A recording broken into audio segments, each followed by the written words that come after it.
This is a disastrous situation for Russia now. And I'm not sure that everyone recognizes just how does it. This is worse than Afghanistan. Remember, they left Afghanistan, and the government they left behind stayed in power for 2 years. This is going to be a terrible, painful retreat for them. So that mass grave is the result of what is positive progress for Ukrainian forces taking back territory after a very swift retreat, really, from Russians in the northeast. The second big retreat we've seen since the start of this invasion, including that around the capital, Kyiv. What does that mean about the state of the war right now? Has the momentum fundamentally shifted?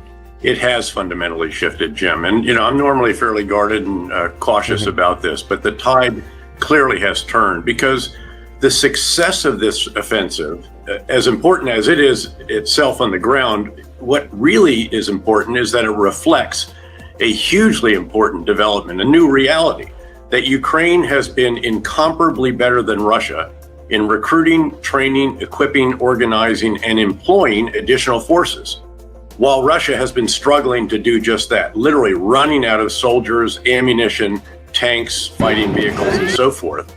The Ukraine supported superbly by the U.S. and NATO, whereas Russia, even if it declared mobilization today, could not reverse this fundamental reality. So the implications are stark. They're very, very clear. Ukraine will, over time, and yes, tough fighting, more casualties, more punishing Russian strikes on civilian infrastructure, but Ukraine will, over time, I think, retake the territory that Russia has seized since 24 February. And it's even conceivable now that they could retake Crimea and the Donbass. And oh, by the way, along with what's going on in the front lines, there is insurgent activity now picking up in the Russian rear areas carried out by Ukrainians there as well. So again, this is going to take time. There will be tough fighting, all of that.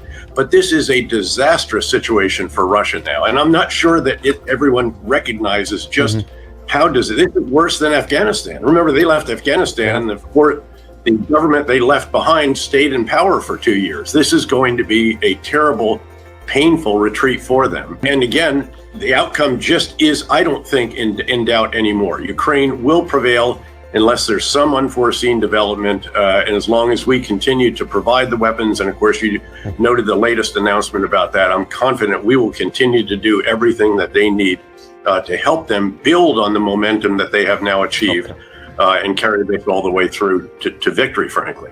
So let me ask you your read of Putin's next move. Well, again, full mobilization is too late. And beyond that, they've stripped their training base. They don't have the replacement vehicles. The export sanctions on microchips to Russia have crushed their industrial base and so forth. So that's too late. The consideration of tactical nuclear weapons, yes, you could have a tactically very disastrous situation, but it doesn't change the fundamental realities, which are that Russia just cannot generate the forces, much less employ them capably and competently. Their morale is rock bottom. They're not even sure what they're fighting for other than a paycheck or perhaps to stay out of jail. The morale on the Ukrainian side is sky high. They're winning. So the question at first is, can the Russians find new defensive lines, or do they have to fall all the way back in the east, for example, to the original lines of the Donbass, where there are very considerable, almost World War I like defenses? And then how do they hang on in these other locations? Yes, they'll find places where there are urban settings that they can use effectively and fight hard. Again, there will be tough fighting, tough casualties, a lot more damage. But Russia is in, again, a truly disastrous situation at this point in time. And crossing the nuclear threshold would be so profound. And the benefit of that, quote, benefit would not be as profound.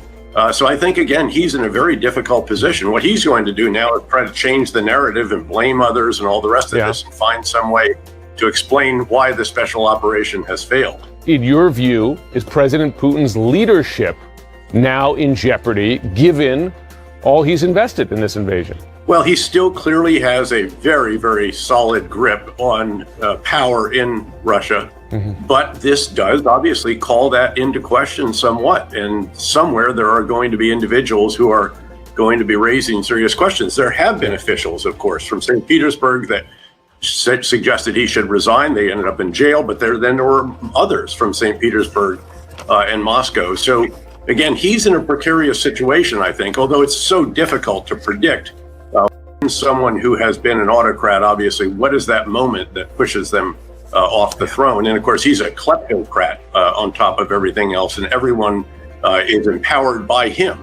So, but what he has done to his country, again, as I think we mentioned before, he set out to make Russia great again. What he's really done is make NATO great again. And by the way, this changes the dynamic, I think, with respect to European and U.S. reluctance to say that Ukraine should be able to join NATO. Given what Russia has done, there has to be a security guarantee at the end of this. The only credible guarantee is NATO membership. And we can then say, look, you brought this on yourself. We were very sensitive to your feelings before.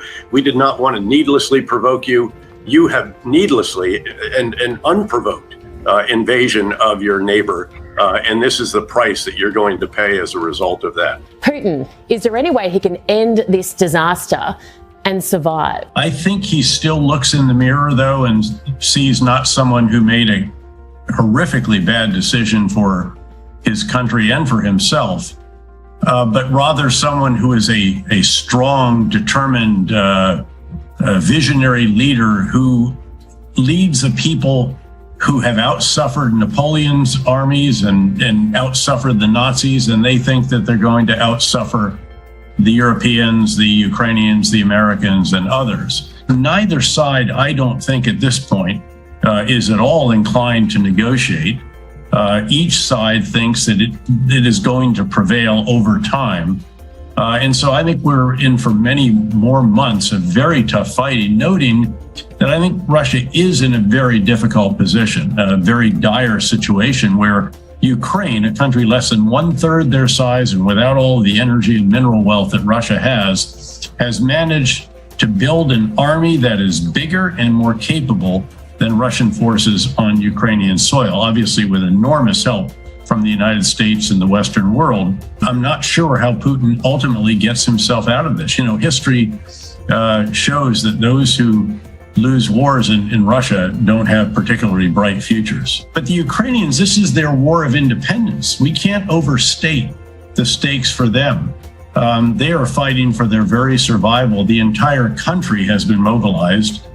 Their president has proven to be a positively Churchillian leader in all of this. He's got a very impressive chief of the general staff. And what they have done is beyond impressive, beyond remarkable, really. I mean, this is right versus wrong in my mind. It's democracy, however imperfect, against autocracy or kleptocracy. The stakes are very high, not just for Ukraine, but also, I think, for the Western world writ large that cherish the values that they're fighting for as well.